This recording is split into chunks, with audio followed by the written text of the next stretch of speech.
Hi, my name is Taylor Vandenhoven. I'm 16 and I'm currently attending LDSS. My family has been attending LEMC since 2014. I first started my faith journey when I first started attending LEMC when I was 6 years old. Soon after the age of 8, I decided to become a follower of God, and soon after decided to get baptized. When I began my first year at LDSS, I faced many challenges, trying to fit in, finding a good friend group, and fitting in with the crowd. And soon enough, this ended up leading me down the wrong path. I made poor choices, started hanging out with the wrong people, and stopped attending my youth group.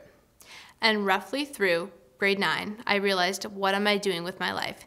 Making these choices and hanging out with this crowd isn't going to benefit my life. I'm just going to keep living a life full of sin and shame. And from that point, I decided to come back to my youth group and go, not just because my parents wanted me to go, but because I wanted to go. I found a good friend group full of people who were there to guide me down the right path. I really think youth group has benefited my faith journey significantly. Just being able to grow closer to God alongside other students who are going through the same problems that I'm going through is so encouraging. For the last 2 years, I have really been thinking about recommitting my life to God. Over the last several months, I have been taking the steps to live a faith-centered life and just really focusing on God and living like He's watching. And remembering, would God do this, or would God be happy if I were doing this? Overall, I have learned that this is a better and happier way of living, and I want to live like this for the rest of my life. I have really learned that I'm not living for people's praises, I'm living for God's praise, and to lead a faith-focused life. I really felt ready, and in the back of my mind, I told God, I just need a sign if this is meant to be, and God, just show me that this is your plan for me.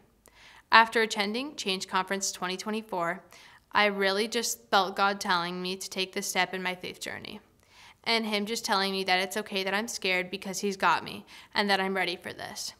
During the last guest speaker at Change, I just felt so many emotions and just got so overwhelmed with happiness about this decision to recommit my life to God.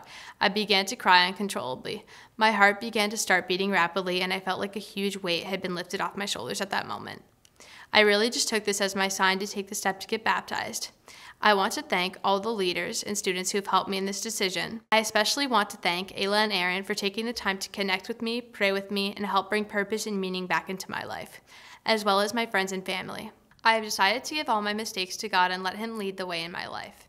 I am ready not just to make the inward commitment to follow Him, but also the outward commitment to follow Him for the rest of my life. I have accepted Jesus to save my life and make me a child of God.